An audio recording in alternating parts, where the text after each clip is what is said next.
Good afternoon, everyone, and welcome to the Plymouth Select Board Tuesday, August 16th, 2022 meeting. We call this meeting to order. The first order of business is a public hearing. Shiku Hot Pot and Noodle Bar. Oh, I'm sorry. Would you please join me in the Pledge of Allegiance?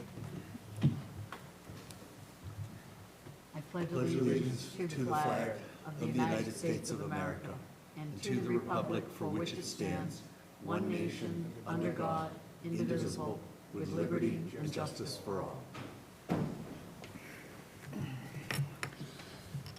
Thank you. Now, the first order of business is a public hearing. We'll start that again. The Shiku, I hope I'm pronouncing that right, Hot Pot and Noodle Bar. Early Sunday sales, 10 a.m., comprehensive entertainment, Group 1 radio, TV, and common victualers. In accordance with Chapter 138 of the Massachusetts General Laws as amended, notice is hereby given that the public hearing will be held remotely or in person at the Plymouth Town Hall, 26 Court Street, Plymouth, Massachusetts, on Tuesday, August 16th, 2022 at 6 p.m. to consider the application for an all-alcohol restaurant license from Shiku Corp. DBA Shiku Hot Pot and Noodle Bar, 18 Court Street. Patricia Cho, manager. Description of the premises will be as follows. Ground floor is full-service dine-in and takeout. 1,100 square feet of space for seating. Basement floor will have a full-scale commercial kitchen with approximately 1,100 square feet with walk-in cooler and walk-in freezer units. Anyone wishing to be heard on this matter should plan to attend this meeting. Do you have? And please state your name for the record. Good evening. My name is Patricia Cho. I will be one of the co-owners of Shiku Hot Pot. Shiku also means family in Korean, so that's where we're heading. Just making an adjustment. The kitchen's actually going to be upstairs rather than downstairs, safer that way and more convenient, so want to note that. Hot Pot is pretty much a table, induction tables at every table, and people get to pick the ingredients they would like, and they get to cook it at the table. It's a very family social event. So that's what we would like to bring to downtown Plymouth. Do you have any questions? Sounds wonderful. Couple. No, it's an exciting concept. What's your experience? Have you other restaurants or? Oh, I also co-own Kogi Bar and Grill. Okay. Now, is that right next door to, where is the premises? It would be 2 doors down from Kogi Bar and Grill. What is there now? What was there Currently? What was there before? So it was the Lux Hookah Bar, and then it was the Munchies Milkshake. So it was already okay, all right, good. So the parking fund didn't come into play then on that, all right? I'm sorry? No. Okay. No, you answered. I wasn't sure it was there before, so. Okay. But, yeah, no, it sounds exciting, so good luck to you. Okay, is there anyone else that would like to speak in favor?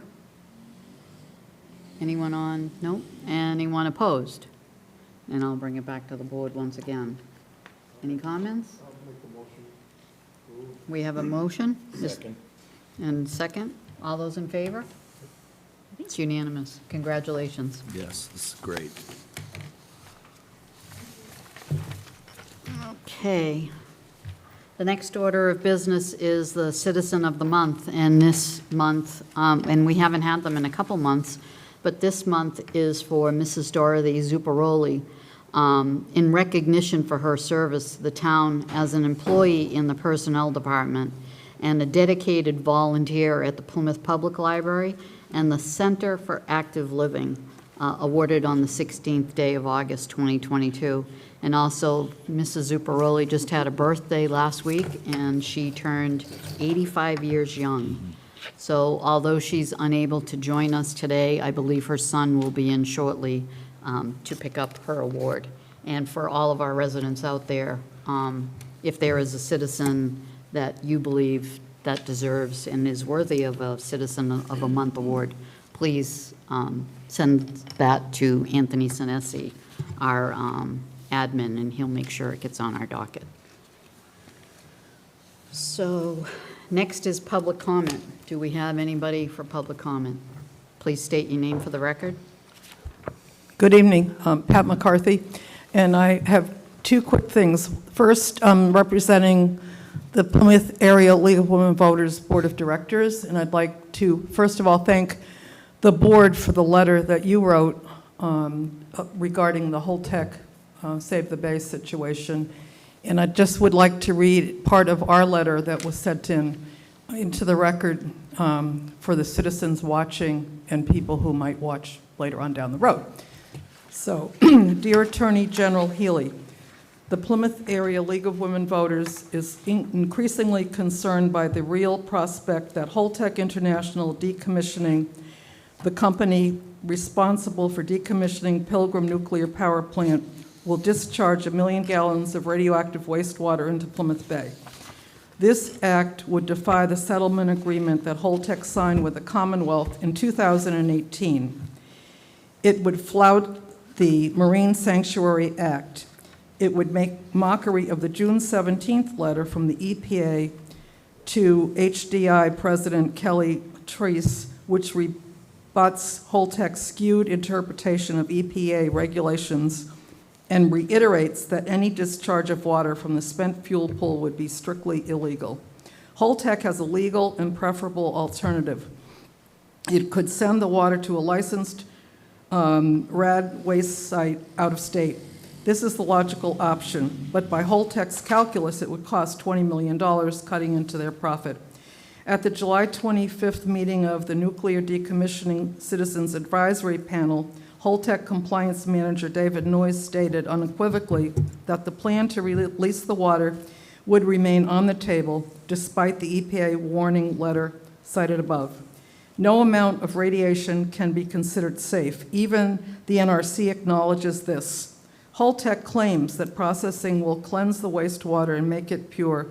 They fail to acknowledge that tritium cannot be filtered out of water, and that when organically uptaken, it is at least 20 times more potent than if simply ingested in water, particularly to women and children. You alone stand between us and Holtec's contamination of the bay. All of Southeast Massachusetts will rejoice when you assert your authority to halt Holtec's plan, but time is short.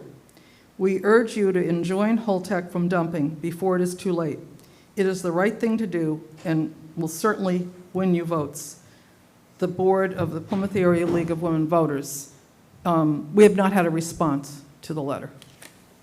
My second comment is a request to the board as a town meeting member from Precinct 18, and I would just like the board to put on an agenda in the near future, an update on the most recent answers maybe to questions from Plymouth South Development and their filings for permits through the town of Plymouth.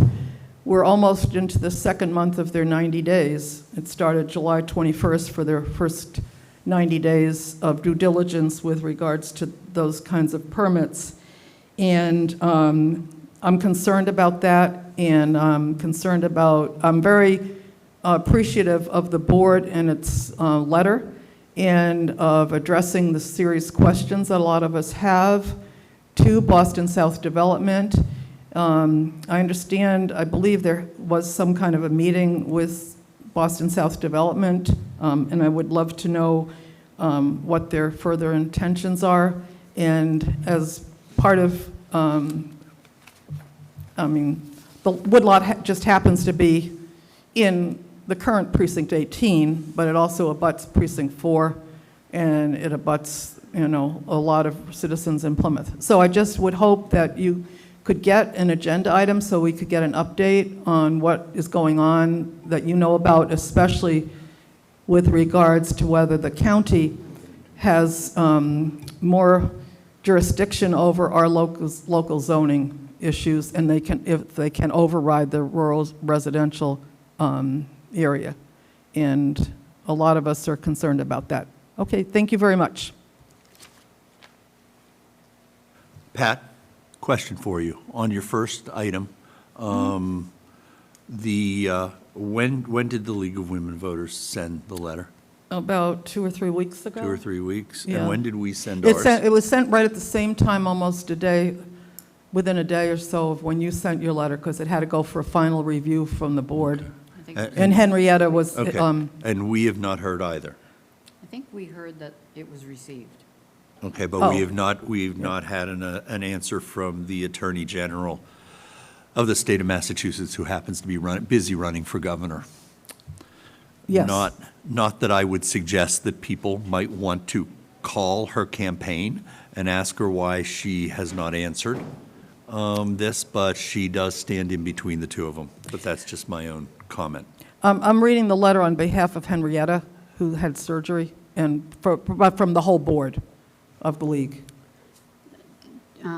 Derek, did we get anything from the Attorney General's office after we resent? I know we got something that said the letter was received, but did we, Which letter are we referring the to? one we sent about regarding Boston South, no, I'm sorry, the Holtec dumping water and, We haven't received any formal response from any agency. okay, all right.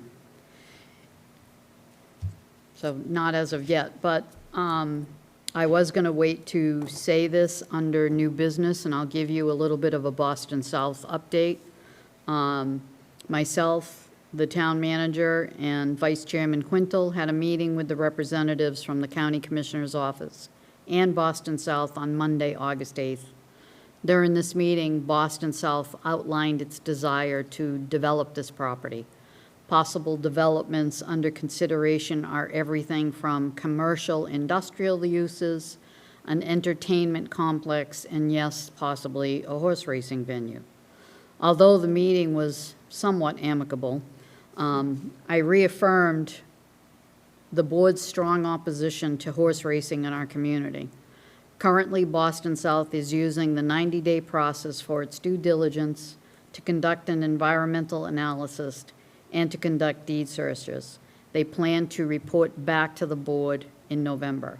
So when we get that report, we will make an agenda item, and we'll be able to discuss the findings and, for the public and the residents. So I was going to read that under new business, but it's old business now, so. Anybody else under, oh, go ahead. Derek, while you were out in the hall, Pat McCarthy asked about where we stand with our questions to the attorneys about Boston South and the racetrack, and when we will be able to update the residents. So I can tell the public that those questions were forwarded to town council on August 5th. I've communicated with them twice since, and they said they are working on the responses to those questions, and they'd have them back to me as soon as they can. Question, am I correct in, I believe you told me that you also forwarded them the lease and other documents? Yes, they've had the Okay. lease agreement, they have the RFP, they have all the backup materials that they need to develop those responses. Okay. Harry? Oh, yeah, absolutely. I just wanted since Pat had asked, Yep. all the residents to know Okay. that it's moving forward. Okay. Anyone else for public comment in the audience? On TV? No? Zoom? Okay, we're going to switch up the agenda a little bit, and we're going to allow the Charter Commission to go before our Select Board goals and priorities. And Mr. Abbott, and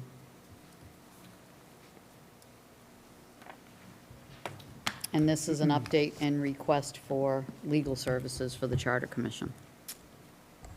Good evening, Madam Chair and members of the board, and thank you for allowing me to come before you tonight and make this request on behalf of our Charter Commission, that you approve our hiring of counsel. And I also want to thank you for inviting me, in addition to making this request, to update you on our work and where we are in the Charter Commission process of drafting a new charter for Plymouth. As you know, in May 2021, some 19 candidates ran to become members of the Plymouth Charter Commission. 9 were elected, being Larry Pizer, Wrestling Brewster, David Peck, Betsy Hall, David Malaguti, Bill Cohan, Scott Vecchi, Frank Mand, and myself. After we organized as a commission, we immediately set about the task of gathering as much information as we could by inviting folks from across the town, present and past officials, interested citizens, volunteers in our government, and really anyone who had an opinion on our local government, as well as officials, including moderators, select board chairs, town councilors, and many others from across towns in the state who had particular experience in municipal government that we thought could help Plymouth. At the same time, we individually read the charters of 30 cities and towns, most like Plymouth, of course, most of them smaller, but some the same size, to look for provisions that might have special relevance to Plymouth and give us new ideas to enhance our own charter, and then collectively and extensively discuss these provisions in these other charters. Along the way, we posted on our Charter Commission website, accessed through the town's website, countless letters, memos, research papers, articles, and the like that we thought had special relevance to our own charter drafting. This work of listening and reading and discussing options went on vigorously for the last 15 months. And at one point along the way, earlier this year, the Commission focused its discussion as to what would be the core of its recommended charter. A vote was taken, and by a vote of 6-3, the Commission announced that town meeting would be the center of its charter. As the Commission bore down on the discussion and drafting of specific charter provisions that would be particularly designed to meet the unique needs of Plymouth, the Commission debated the kind of consultants and legal counsel best suited to assist the Commission in its work. Thus, in April, after a series of interviews and extensive Commission discussions, we decided to hire the Collins Center for Public Management, affiliated with University of Massachusetts in Boston, as our primary consultants. The Collins Center comes with a very wide range of experience working with literally hundreds of charters of towns and cities in Massachusetts. It was clear to the Commission that we could not find better consultants, and their worth has proved itself. Since May, we've had some 15 meetings with a 3-member Collins team present at every meeting, consisting of the director of the Collins Center and 2 very able and knowledgeable associates who give their advice and assist in the drafting as our charter has gradually taken shape. Now, with about a month to go before September 16, when our preliminary draft charter must be ready, and it's available now for viewing in its draft form on our website so all can see its evolution, I would like to outline briefly the remaining process the Commission will be following as required by Chapter 43B of the Massachusetts General Laws and why I'm here tonight. We have in our budget that was already approved at the Springtown meeting an item for legal and consulting services to allow us to hire the consultants and lawyers as may be necessary to help us draft this charter and to check it for any legal issues that might arise in our drafted language. I've already told you what Collins has been doing, but we are at this point now when we want to hire this legal counsel using the money already appropriated by town meeting to render to us their legal opinion on a few legal issues raised by new provisions that we propose to include in the charter, and to give the charter one last review before we submit it to the Massachusetts Attorney General for her approval, together with any changes to the charter she might mandate. Specifically, we propose to hire Anderson and Krieger, a Boston law firm who already does work for the town, for our legal budget of $15,000, which amount is included in the last town meeting. We talked to 5 firms. We interviewed over Zoom 3 firms, including Anderson and Krieger, KP Law, and Mayaris Harrington, a Wellesley firm who specializes in charters, and we chose Anderson and Krieger. We expect to submit the charter to the AG's office on September 16, and the Attorney General then is required to respond by statute within 4 weeks to our charter draft.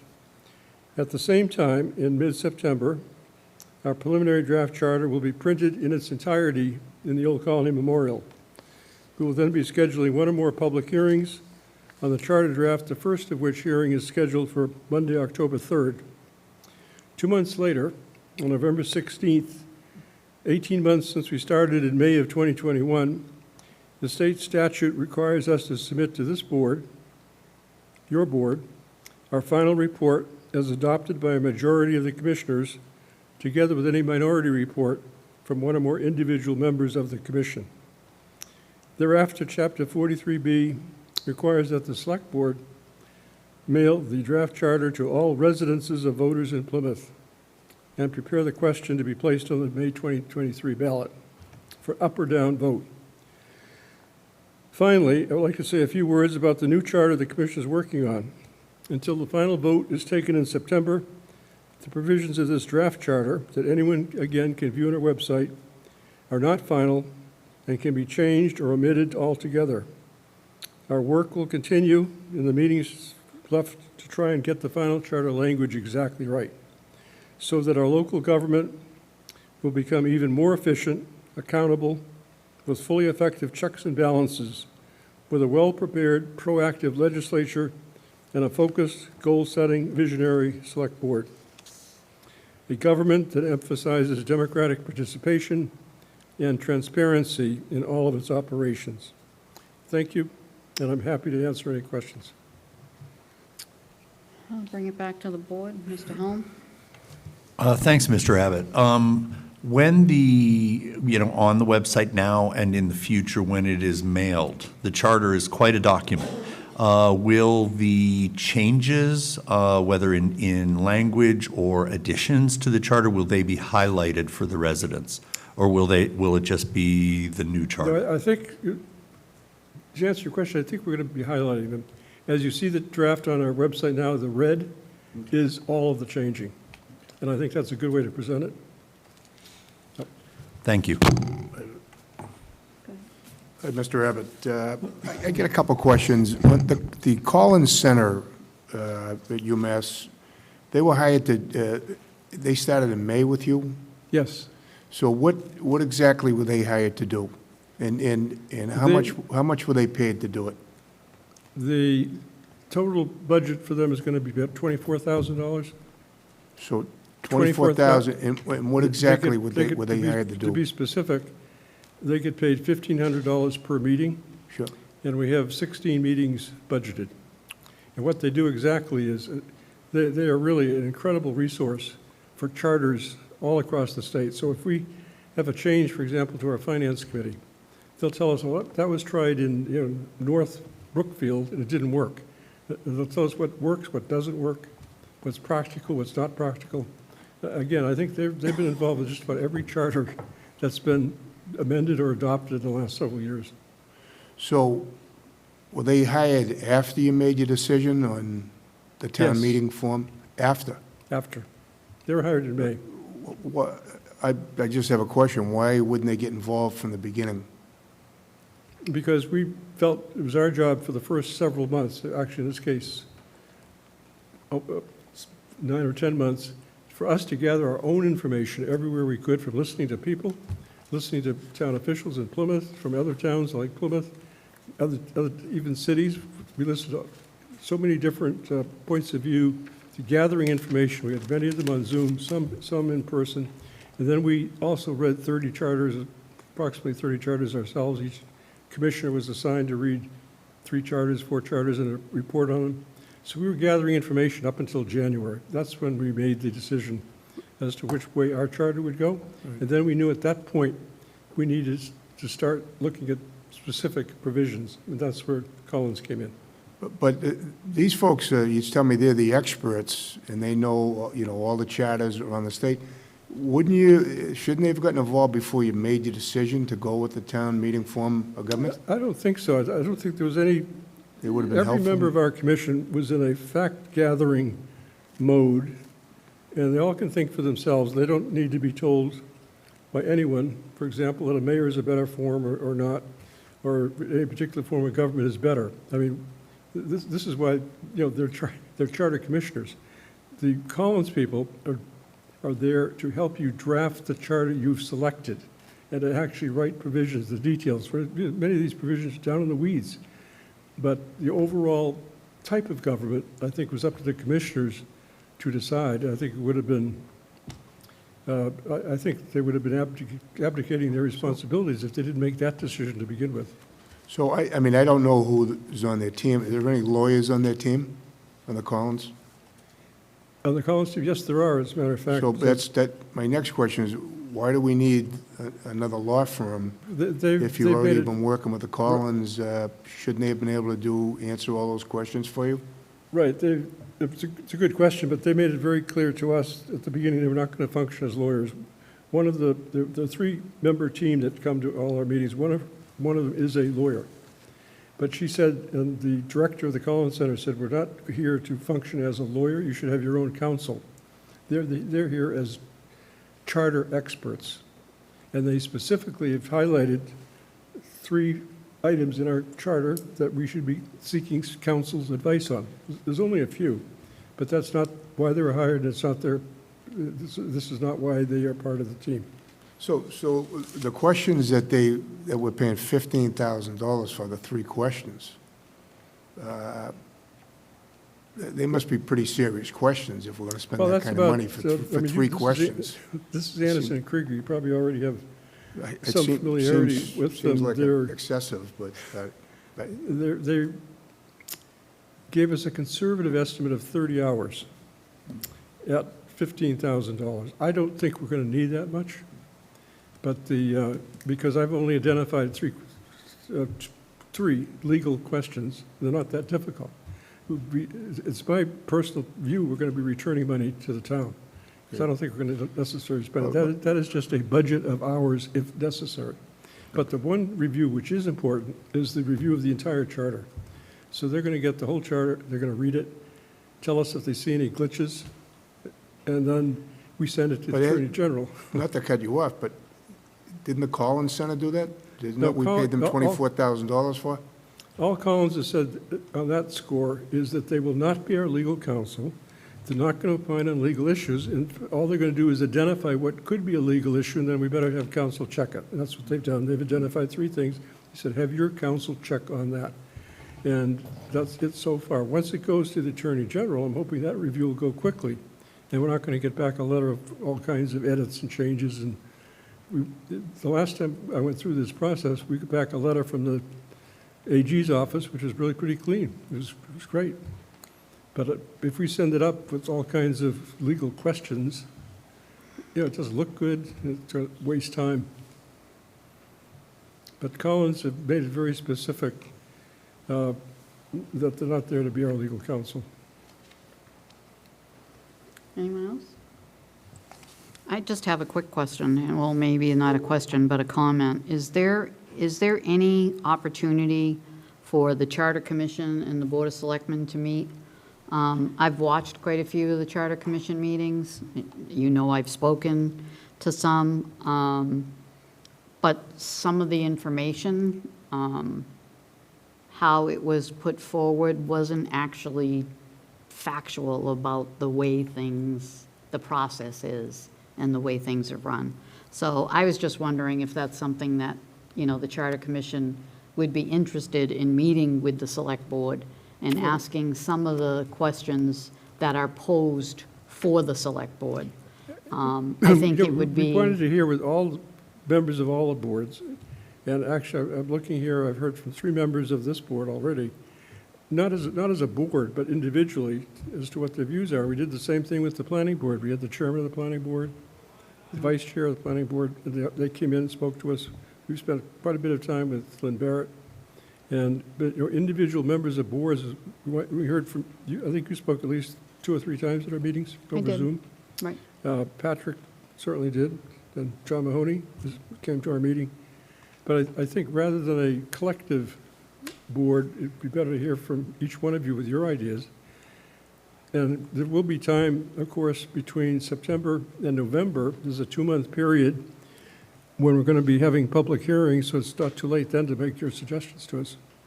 I just think it would be, Right. it would be good for the residents to see the different interactions and Well, that's for perfect. what some people may think is the way the Select Board, performs and what actually really happens. So I think that's important, because I think there's some Well, the misconceptions perfect out time there. is between now and November 16th. Perfect, sounds good. We'll make a date. So, All right. Anyone else? I'm all set. Oh, good, okay. So, I'll make the motion. I move that the Select Board approve and execute the letter from Anderson Krieger and to authorize the use of special counsel to review legal issues that the Charter Commission has identified in the revisions to the Town of Plymouth Charter. I'll second that. Seconded by Mr. Quintal. Any discussion? Okay, and go for a vote. All those in favor? It's unanimous. Thank you, Mr. Abbott. Thank you very much. Okay. The next order of business is the Select Board goals and priorities. And although this will be, I'll be presenting some of what we have, although this is a brief synopsis of what my colleagues, myself, the town manager, and many of the department heads. Oh, okay. Lynn, do you want to do your tax thing so you can go? You sure? Okay.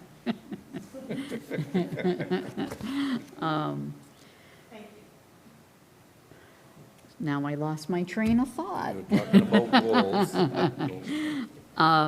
So although some of these goals that you guys will see will have a particular selectman's name on each of the goals that were their priorities, there are more priorities, and what we've decided to do is if, let's say, Mr. Quintal has a goal, we'll all work together with him to make sure that goal is achieved, and we'll do that for each one of the board members.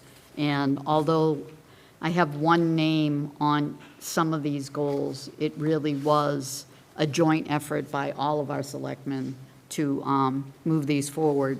And from speaking to some of our senior select persons, this is really the first time that we've ever moved in this direction as a select board, as a town manager, with actually goals and priorities and a strategic plan to move forward. So, do you want me to? I can go up there if it's easy.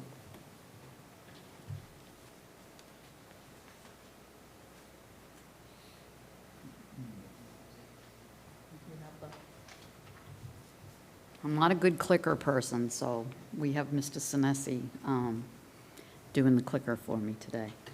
So one of the things that, like I explained earlier, this is our Select Board goals, FY23, and priorities.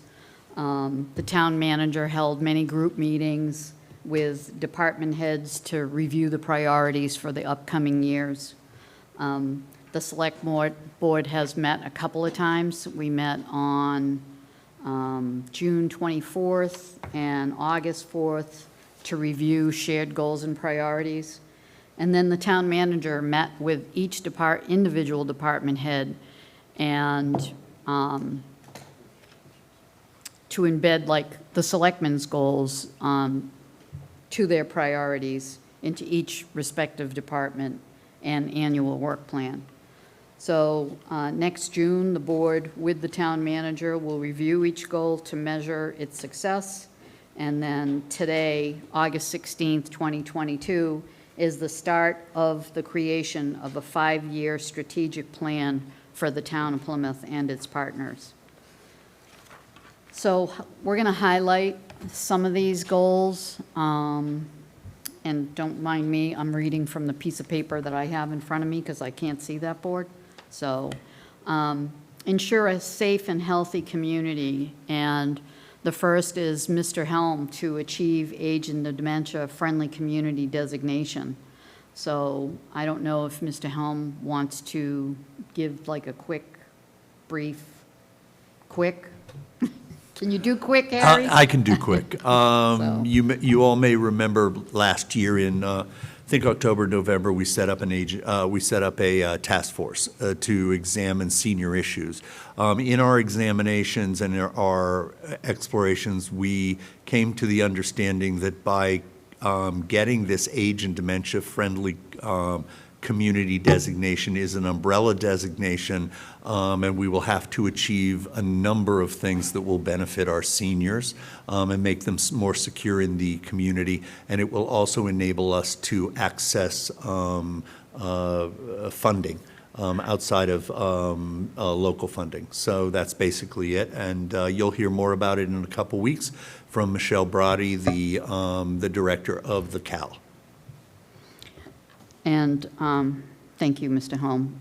And just so folks know, is that we have a lot of goals embedded in all these little brief highlights.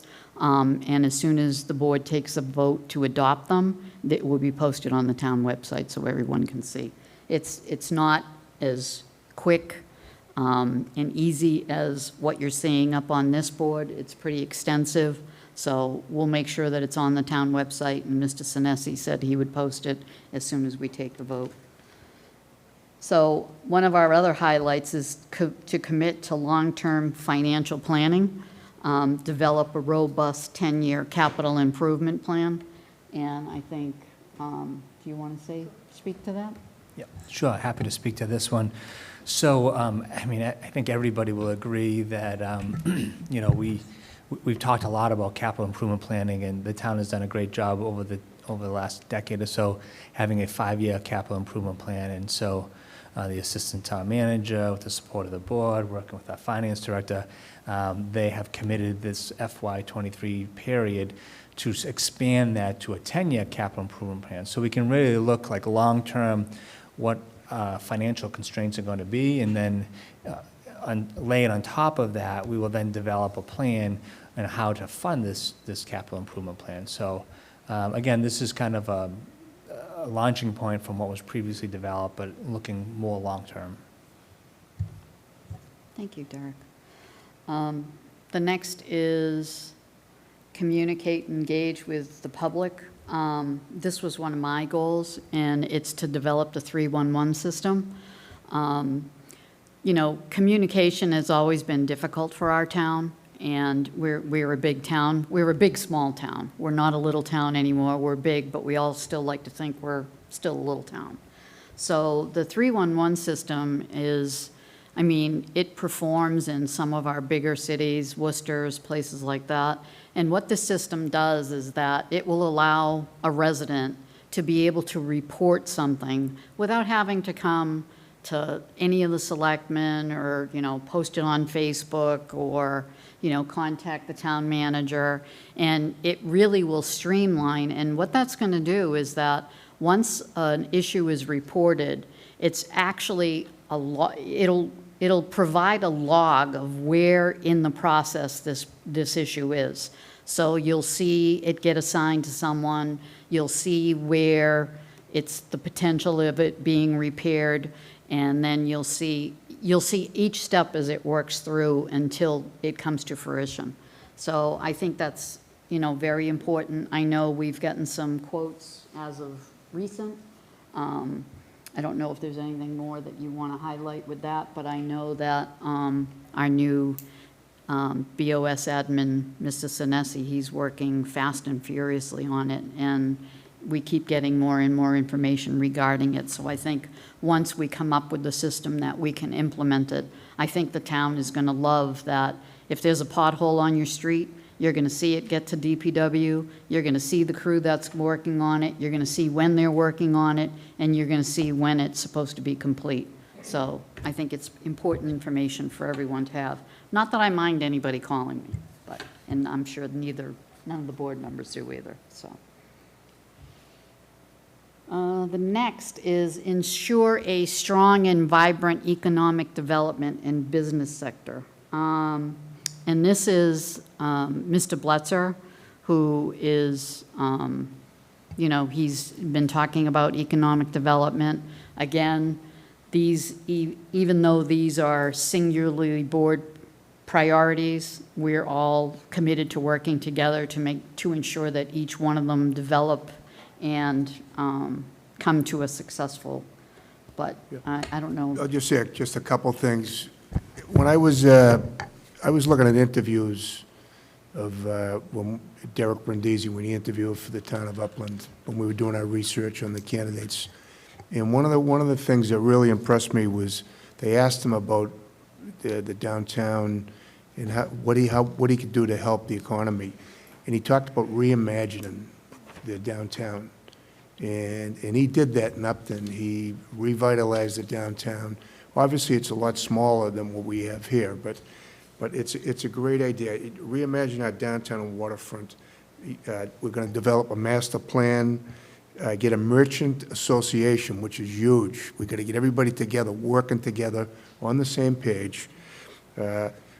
I talked about a facade improvement program, which I know we did it in Boston, where it was years ago, and they did it was called like City Lights or City, and they come up with a low interest or no interest, low interest for merchants in the downtown areas of the different sections of the city. And everybody, I'm from Brighton, and our whole downtown Brighton, all the storefronts, everything was just beautiful. It really changed the whole downtown in Brighton, and it was totally revitalized. So that's one of the, and the other thing is cleanliness. We got to do a better job. We need streets and sidewalks, especially the downtown waterfront. We have to work on that because we're a tourist town, and that's one of the things. I mean, there's all kinds of other, the e-permit and everything's get in there, one-stop shop for town permitting, develop bylaws to enhance and encourage economic development, and support, promote, and enhance our blue economy. So there's a lot of different things we're going to do in creating an economic development task force. And it'll be business people, it'll be economic development people, so it'll be a good group of people that'll be working on this. And it's, again, working together, helping Plymouth, so that's what it'll be. Great. Thank you, Charlie. Yep. The next is improve town infrastructure and protect the environment. This one is one of Mr. Quintal's priorities, and he wanted to develop strategies to implement underground easements for restrictive properties. Some of the issues that we have is that we have so many of our properties that either have an open space restriction, a conservation restriction, and it really is kind of tying our hands for what we need to do. And I think that, the underground easements, I don't know, Mr. Quintal, if you want to talk briefly about that. No? I've been talking about it for a Right. while now, so no, it's all right.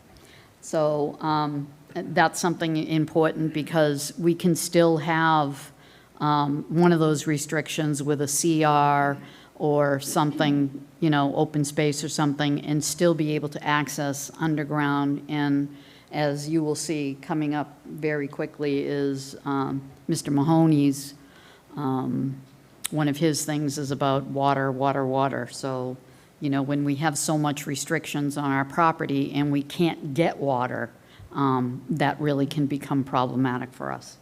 So the next one is strengthen the town's workforce, and I can say that not only is that a board's priority of all of us, but the town manager, the assistant town manager, to recruit, train, and maintain professional staff. And I have to say that, for the first time in my experience as being on the board, that I see such a cohesive group of folks working together. Our department heads, we have so much institutional knowledge, some of our new folks that have joined us.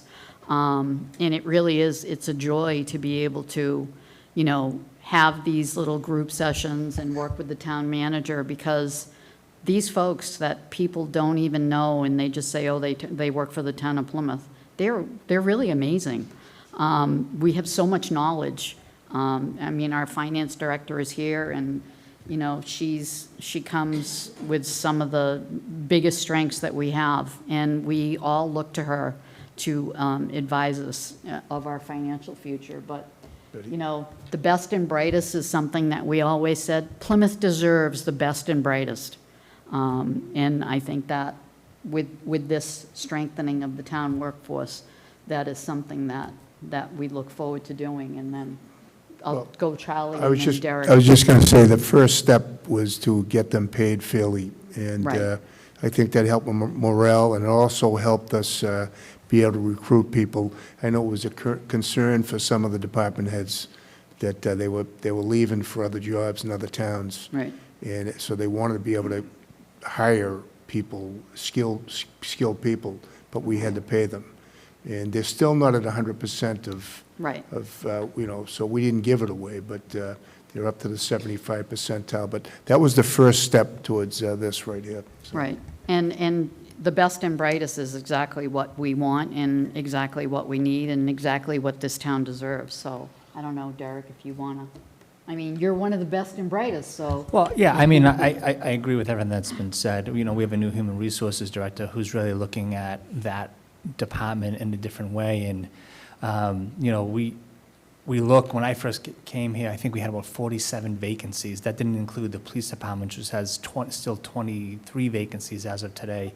And so I agree that in order to pay our staff appropriately, I think was a step in the right direction. We've started to see our recruitment strategies increase because of that, but we got to keep them, right? So we have to maintain that staff, we have to train them, we have to prepare for the future, because succession planning, when we're all gone someday, we want our division heads to become department heads.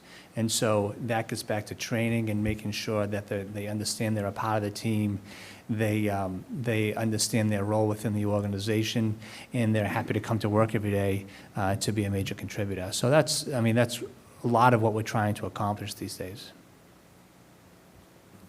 Right. So, and like I said, I mean, you know, working with the staff on a different level that this board has, you know, taken the ability to work with, we really do have some very talented people that are working for the residents of Plymouth. So the next one is create efficient town government. And part of that is review and update all town policies and bylaws. And although we have done some of that, we still have a ways to go. So, Yeah, if I could touch on this one, when I came here, I knew that this was one of the focus areas of the board, to look at all the policies. And I joke with, Chad Hunter, our harbor master, we were talking about mussel licensing, and I believe the policy was adopted in like 1984. And so clearly we have work to do. Government has evolved over decades, and so we have to keep pace with that. So looking at all the town policies, and I have talked to the department staff. When Governor Baker became governor now 8 years ago, he issued an executive order to all of the various departments and said that each one of them had to review every regulation and every statute and come back and update those. So, taking a page out of that book, we want to look at all of our policies and our bylaws, and if they're out of date, we take them to town meeting. If they're out of date, we take them to the select board so that they're current.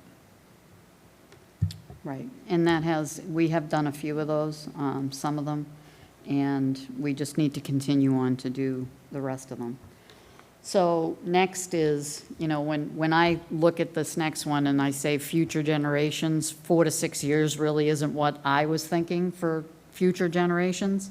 I'm talking about when my kids have kids, and I'm a grandmother, which is probably it better be a long time away. So, but Mr. Mahoney, Selectman Mahoney, his goal is to develop a long-term plan for water. And when you hear John Mahoney, it's going to be water, water, water, because it's always been water, water, water. But, the goal of this is so important for our infrastructure and our needs that, helping this whole process go through is a definite priority of all our board members. But, Mr. Mahoney, maybe you can give us a little overview. Thank you, Betty. So Boston was in a perpetual state of water issues for 30 to 50 years coming out of the 1800s. And then what happened was, finally in the 1930s, they told 4,000 to 6,000 people west of the city somewhere in 3 to 5 little towns that you don't live here anymore. They put up a dam and they created the Quabbin. And now, even if it stopped raining tomorrow, they have a consistent source of fresh water for 6 years. If it stopped raining tomorrow, never rained again. So that's building redundancy and resiliency and security into your water system. And we don't have that. The cart has always been in front of the horse.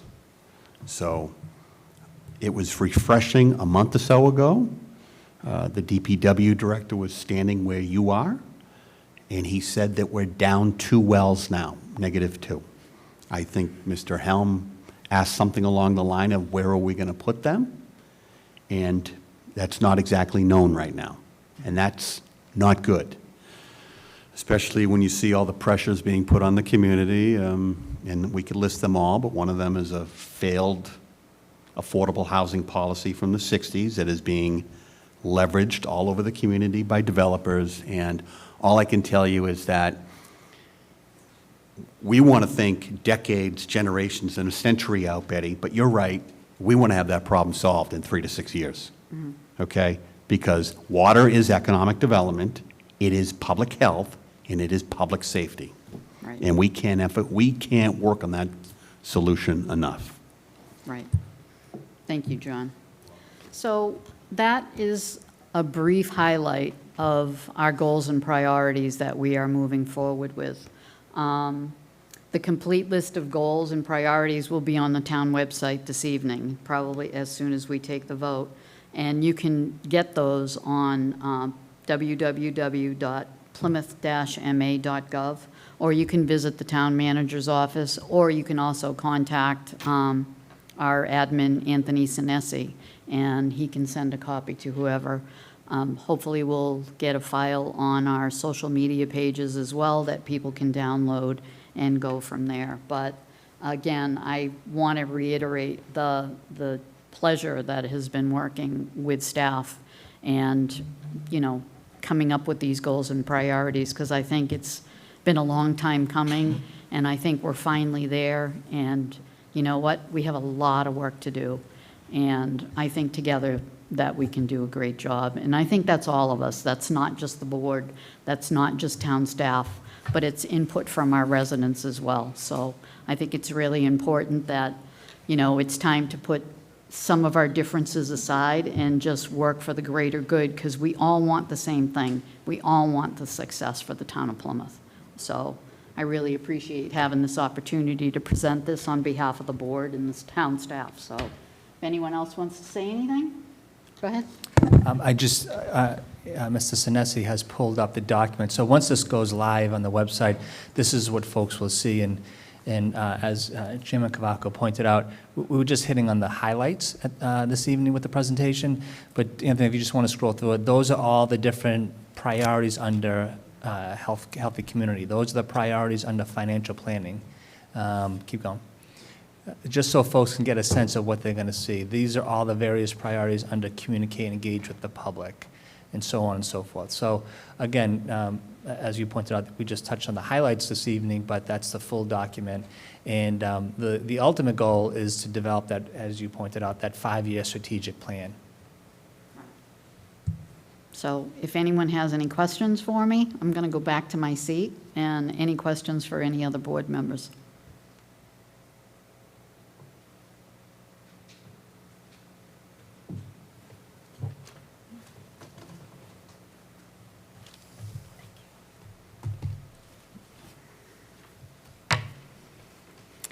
So does anyone have any questions? Anybody out there in the public? Anthony? No? Anybody in the audience? Mr. Lydon?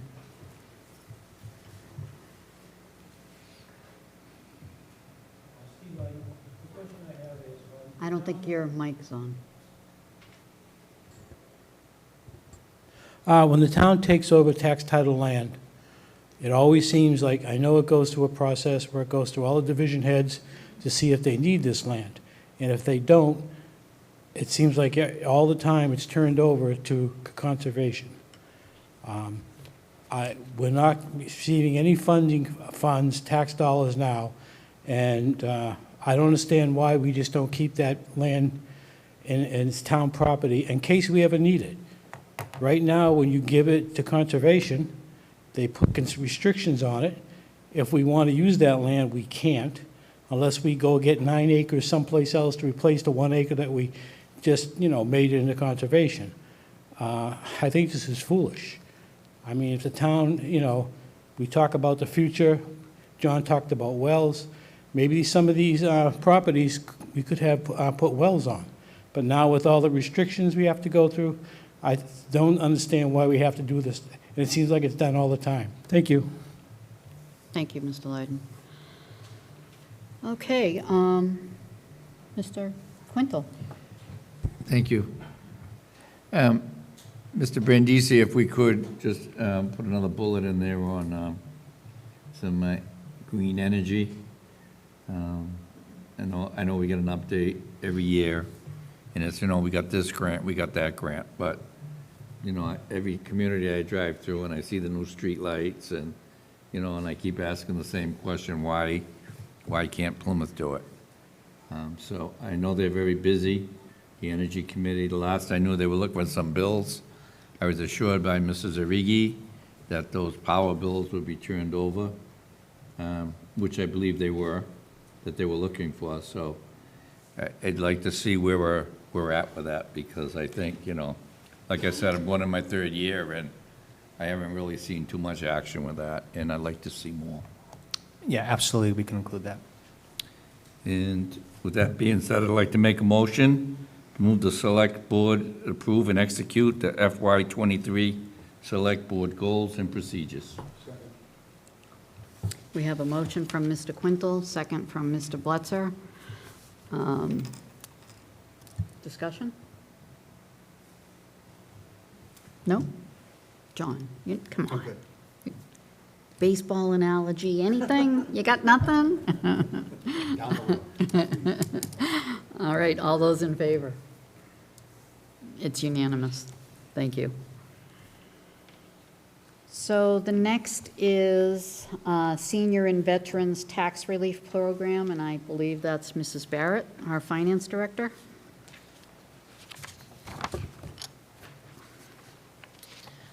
Good evening, Lynn Barrett, Director of Finance. So if you recall, last fall, the town adopted the local option, sort of an updated senior in addition to a veterans tax relief program that the state has allowed. So we voted it at our fall town meeting in October 2021. And since that time, I've met with, we developed sort of a small group with the director from the Center for Active Living, the Veterans Services Director, our assessor, principal assessor, our Human Resources Director, people from Finance, and people, the Assistant Town Manager. So we sort of met and we went over recommendation of sort of rules and policies and guidelines to implement this new program.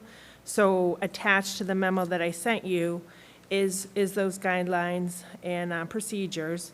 And what we're asking you tonight is to adopt them, because we'd be starting this new program with applications in the fall and for work to start in the calendar year of 2023 for the fiscal 24 property tax year. And basically, what we're recommending is to sort of double the program that had existed. We're recommending to increase the tax relief amount that they would receive based on their work hours from $500 to $1,000, and then also doubling the amount of participants and streamlining the process to coincide with the tax year that they would be working for.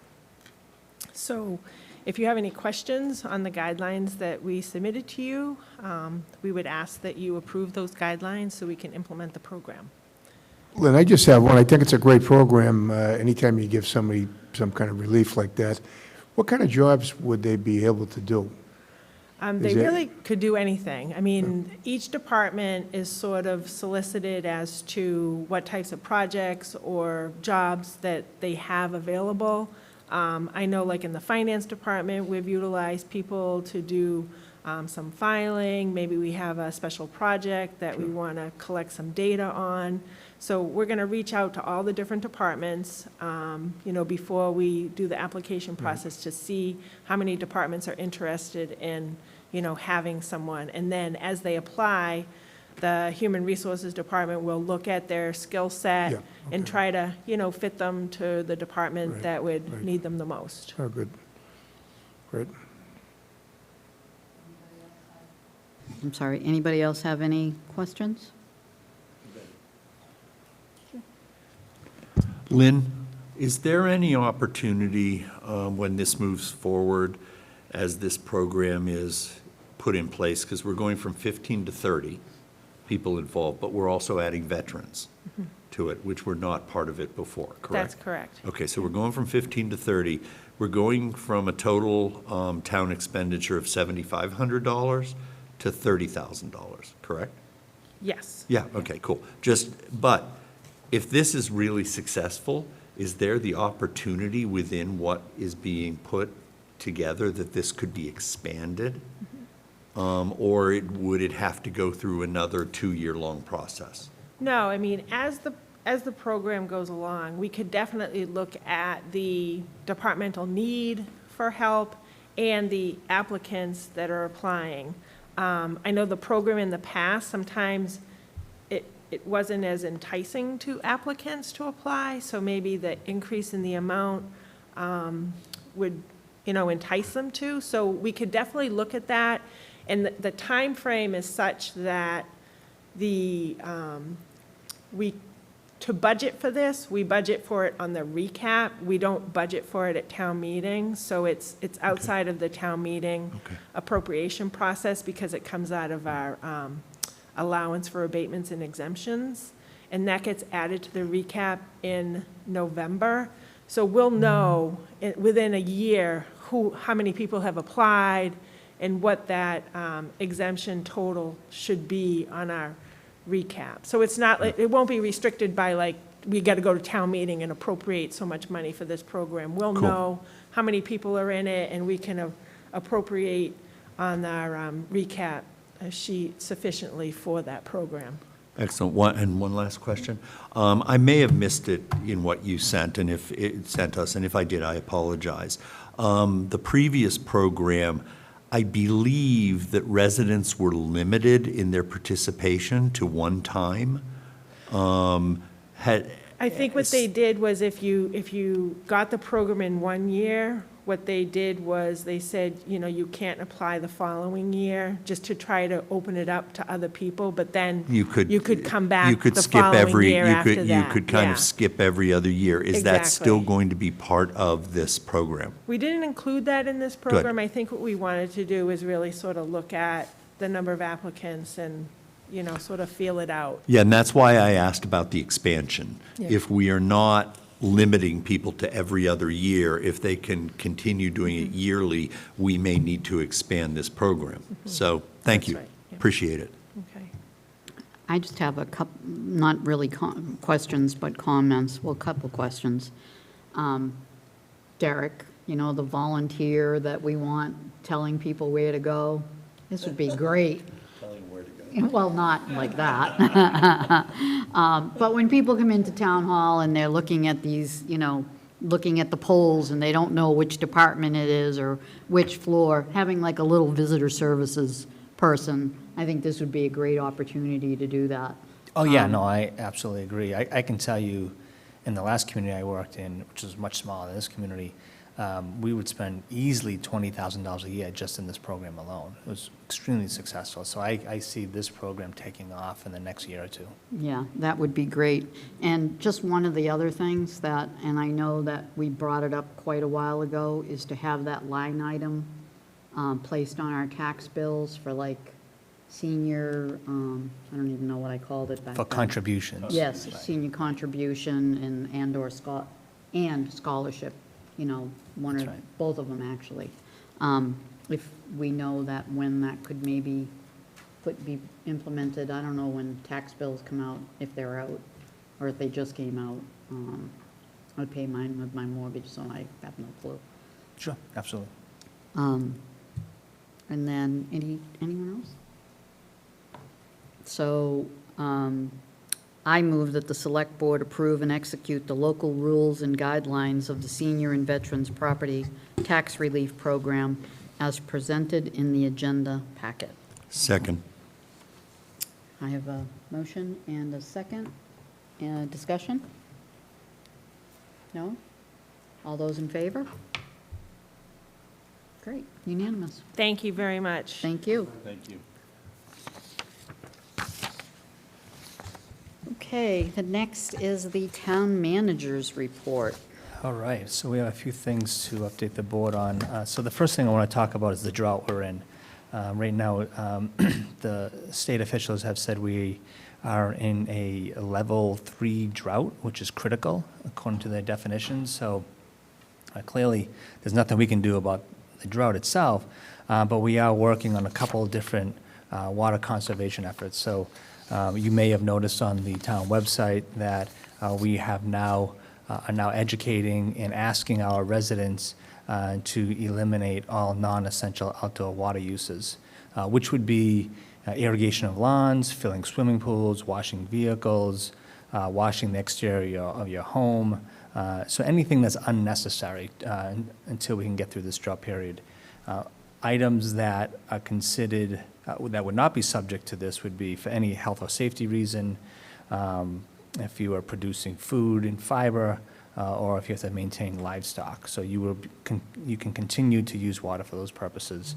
But at the same time, so that's our public water supply. And the private wells, as you know, we have hundreds and thousands of private wells here in town, and there are concerns that those private wells will start to dry up. So our fire department, through emergency management, is working with DEP right now to start pre-planning if this gets worse. How can we assist our residents? And so one of the thoughts right now is to start to pre-stage bottles of water here in town. So if we do have residents who are without water because their well has dried up, we can then go ahead and start a distribution plan to distribute water to our residents. So again, the fire chief is working on that with the EMD.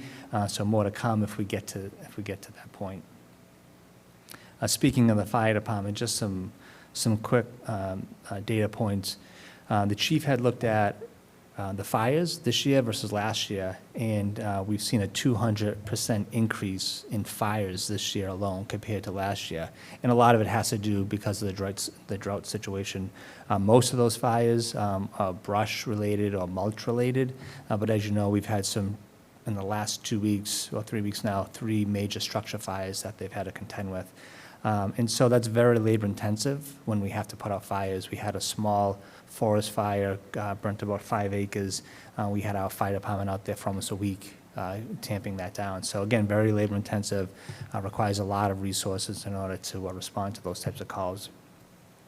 In addition to that, over the last 6 months, so from January 1st to August 1st, we've had a 30% increase in just our call volume alone. And so those calls are medical-related or just like rescue calls. So I'm sharing this because you can tell, it's really taxing on our fire department, everything they've been experiencing over the last 6 months. And so we'll continue to pay attention to that. And the chief is doing the best that he can to try to rotate our staff more than we typically would because of the increase in call volumes. So moving on, as you know, I think I've talked a lot about this, graffiti. I took a walk yesterday down School Street with Stephen Cole, our Economic Development Director, and you could tell from Burial Hill, you look down, Burial Hill, what do you see? You see graffiti all along the backs of those buildings. So the planning department, led by Lee Hartman, is going to be working with inspectional services. They're going to go down School Street, they're going to identify all the graffiti, they're going to identify the owners of those buildings, and start to work with them to have that graffiti removed. We talk about reimagining our downtown, and I can't imagine it with that type of graffiti, especially in such a tourist-driven community, and many of our tourists just go visit that historic cemetery area, and for them to see that, I think, is unfortunate. So, again, it's something we're paying close attention to, it's something we're working on. As far as the DPW update, over the next couple of weeks, they will be paving Murray Street, T-Berry Circle, Elliott Lane, Valley Road, and Juniper Street, and Ash Street, and then parts of Court Street and Commerce Way. The election is coming. The primaries will be held on September 6th. So this is kind of a PSA for the folks that are listening at home. We have 18 precincts. The primaries will be held from 7 a.m. to 8 p.m., so make sure you check your precinct, because folks have changed their precincts because of the re-precincting. So just be aware of that before you show up at your precinct. Early voting will begin soon. So as you know, there's early voting and then there's mail-in voting. So early voting will begin in this building, in this room, on August 27th, 10 a.m. to 4 p.m., then again on Sunday, August 28th, 10 a.m. to 4 p.m., and then we'll roll into Monday through Friday that following week, and that'll just be our typical town hall hours. That's early voting. Right now, the town clerk has received over 7,000 requests for mail-in voting and continues to receive those daily. So remember, everyone at home should have received a notice from the state asking if you want to do mail-in voting. You fill that card out, you send that into the town clerk's office, and they'll send you they will send you a mail-in ballot. If you're unenrolled, please check off whether you want a Democratic ballot or a Republican ballot. If you do not check that off, you get nothing. So again, that's a good PSA for folks, and I'll continue to talk about that over the next couple of weeks. Sims House. So we continue to meet every Tuesday over at Sims House at 4 p.m. It's open to the public. We just broke about 5 o'clock this evening. So the update is the committee has developed a survey. This survey will be disseminated from August 19th to September 6th. This survey is targeted towards the residents that live in 9 precincts. So precincts 6, 7, 8, 9, 12, 14, 15, 17, and 16 will be asked to log in. This is going to be an electronic survey, and then answer a number of questions. And again, this survey is focused on Sims House being a potential municipal use. So asking them questions of, when would you, if this were to be used for municipal use, what days would you like to see it open? What types of services would you like to see, whether they're town clerk's office, treasurer collector's office, so on and so forth. So we'll learn more from that survey. Is it a build it and they will come type of proposition or not? So that's for the municipal use. And then for the private sector use, myself and Steve Cole will be meeting with folks at the Chamber of Commerce to develop a similar survey that's going to be focused mostly on nonprofit businesses or for-profit businesses to determine whether or not there is a potential use in the private sector for the Sims House. So more to come on that survey, but once we get that information back, we'll get a better sense of what potential uses can be for the Sims House. In addition to that, we will be doing a couple of different analyses of the building, so a structural analysis and just a kind of holistic building analysis to get a better sense of what the condition is of that building and what upgrades have to be made over the course of time. And then last, just as an update, we expect the trailer restroom for the White Horse Beach area to be delivered this week. We're hoping to mobilize it next week, assuming we have power to the trailer. So we know we're at the end of the season, but we think we could at least kind of beta test it for a few weeks to determine whether or not we could use it, say, for any one of our major events like a parade. So pending any questions, that's all I have for this evening. Any questions? Great. So the next is our select board open discussion, new business. Anybody have New business? No? Guess what? I do. You're fresh. So, one of the things that I wanted to notify the board of, and of course our folks at home, is that myself, Vice Chair Quintel, and Derek Brandisi, the town manager, along with Phil Chandler of the Harbor Committee, Leah Fieldson from Sea Plymouth, the Chamber of Commerce, and Stephen Cole, our economic developer, have met with American Cruise Lines. And I want to invite the board to join us on Thursday at 11 o'clock at the Maritime Center, that the owners and will be actually coming to Plymouth and seeing what Plymouth has to offer.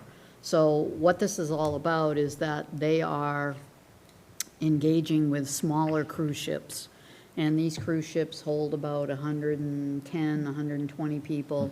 And now that we have dredged all of our harbor, we now have access to be able to get these cruise ships in. And a lot of their focus is like historical areas. I know they're in, They start in Boston. Yeah, They start in Boston and in New York City. yeah, there you go. They start in Boston and in New York City, but they have these little cruise ships everywhere throughout the country.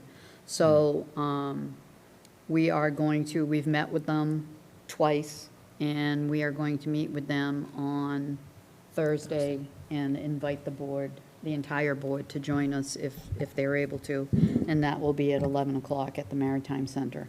We're going to have Sea Plymouth take them on a little cruise in their little new Sea Plymouth cars. But I think it's actually such a great opportunity for the town. I mean, these smaller ships only use 4 feet of drag, so it really opens up a lot of opportunity. You know, one of the biggest things that, you know, we've always wanted is that we don't want Plymouth to be just a day tripper place. So these cruise ships come in, they're here for a day and a night. I think that would be great for our tourism, great for our businesses. And I know that Vice Chair Quintel and I are very excited, and the town manager, about putting this whole thing together. So they are here next summer. So it's pretty exciting. Then that was one new business. My other new business, and I know that there's been a lot of conversations about this whole MBTA ruling about housing and all that, and I know it's going to be difficult for us to allow the thousands and thousands of units that they are going to require us to have to be able to get grant money from the state. So what I'd like to know, and I think the board would be interested as well, how much money do we actually get from the state for grants? Because I don't know if it would be worth it to accept that just because of the grant money. Because I don't think the town of Plymouth can handle what they expect us to handle with all the building going around. So I'm tired of building, but I can't do anything about it, so. But if you could give us that information. Yeah, And the we can get last that. thing for me is, sorry, Mr. Quintel. Mr. Chairman, maybe we have Mr. Hartman come in and give us an update, because when the chairman of Housing and Development was in Plymouth, and he was up at the Pine Hills, and we had a brief discussion on this exact topic, so I think it might want to bring in Lee and have him give us an update, and we can talk about it. And That's a Could we good put idea. him on the next agenda? Yeah, it's a good idea. Thank you. But just to give you a heads up, the next agenda, we already have 3 presentations, so we may Okay. want to delay it till All right. September. Are they, okay, we'll talk about that later. And then the last one I forwarded an email to you, Derek, I don't know if you got it, about the Nelson Park bathrooms are always closed. So, yeah, we don't need, we can't have those closed, if we could just open them up or Okay. whatever the issue is. So, anyone else? Old letters, old business? Okay. No, I just want to thank, two things got accomplished. I want to thank Derek and the DPW for getting them done. The road at the Full Sail at White House Beach got rebuilt. It got fixed. Hopefully it lasts a little bit. I'm not sure if it's a temporary fix, but I know the residents, the neighbors, are very happy. Also, the crosswalk got done, so the people down there are very happy. We had a gentleman that came here today just to say thank you. So they're very appreciative of that. Thank you. Right, for thank you. getting it done. Mr. Quintel? Thank you, Eddie.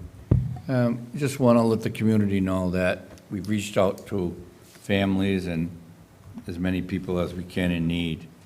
And I had a visit from the Golub family, maybe it was 2 weeks ago. I was sick last meeting, so.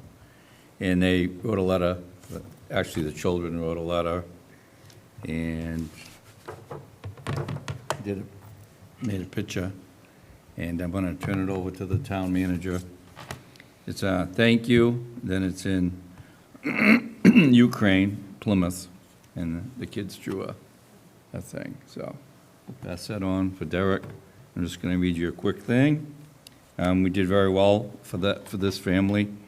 We got them started. We got the kids enrolled in school. We raised enough money so that they had money to get transportation for the parents to get a secondhand car. And I'll just read this to you. Dear Plymouth residents, thank you for all your generous donations. We enjoyed Cranberry's Jell-O. We don't have it in Ukraine. With donations we received, we were able to sign 11-year-old Kate to summer camp at Hedges Pond. She is also enrolled into a chess camp. 5-year-old Andrew got a nice bicycle and was enrolled into Little Sports Stars classes at Memorial Hall. We are planning to take a whale watch trip with family. We got clothes that we needed for summer. We did all these fun things with your generosity and thoughtfulness. Thank you, the Golub family.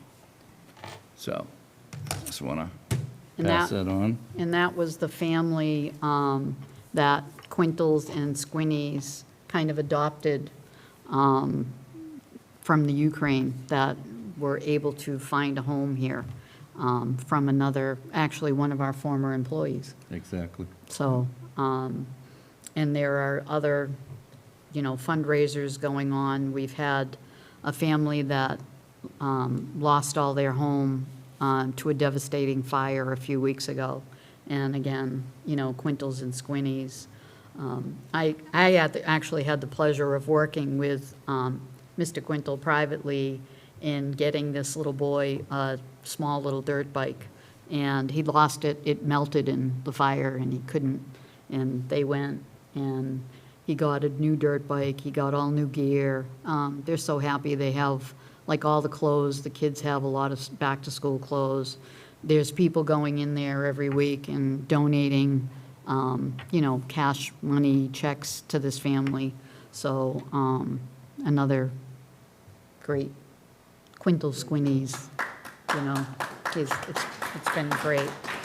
I, actually, at the meeting on the 30th, I'll give you the update on that one, because that's a big one. Yeah, But they also had their mobile home delivered this past week, waiting for the utilities, which by now are probably up and running. They got enough, like you said, school clothes for the whole family, regular clothing. I mean, went above and beyond, even the town employees, but I really don't want to get into it tonight because I don't want to offend anybody that, heavy-hitted, and there was a lot of them. I made some phone calls, and within minutes, all kinds of commitments. So I'm going to go through all that and bring them their last check, Yep. and then I can give you, the community, an update of exactly. Very proud to be a part of this community. I love this town, and the people in it are wonderful. Yep. Even though we may disagree sometime, when we put that aside, we all go to bat for the same thing, to help one another, and that's huge, it is. so. Thank you. I'll give this to Derek after. So, any more old business? No? John? Okay, now next we have license and administrative notes. I'd like to be able to move them all as separate groups unless we have any specific questions from board members. So the first would be licenses. Move them. Moved by Mr. Quintal, seconded by Mr. Blutzer. Discussion? All those in favor? Unanimous? Next is permits. Do we have a motion? Move I 'em. move. Is there a second? Second. Moved by Mr. Quintal, seconded by Mr. Helm. Yeah. Discussion? All those in favor? Unanimous? We have a poll petition, Eversource Work, work order 8578918, one petition covering the installation of PVC conduit, concrete encased underground cable, and conduit location at Dayton Road. Motion. Do we have a second? Second. Motion by Mr. Helm, seconded by Mr. Mahoney. All those in favor? Unanimous. Administrative notes. Do we have a motion? Motion. Second? Second. Motion by Mr. Helm, seconded by Mr. Blutzer. Discussion? Support everything but abstain from number one. Okay. All those in favor? Unanimous, except one abstention from Mr. Mahoney for number one. Okay, and that's all we have. And now a motion to adjourn. Motion. Is there a second? And a third, and a fourth and fifth. Thank you, everyone. Enjoy your week. We'll see you on the 30th.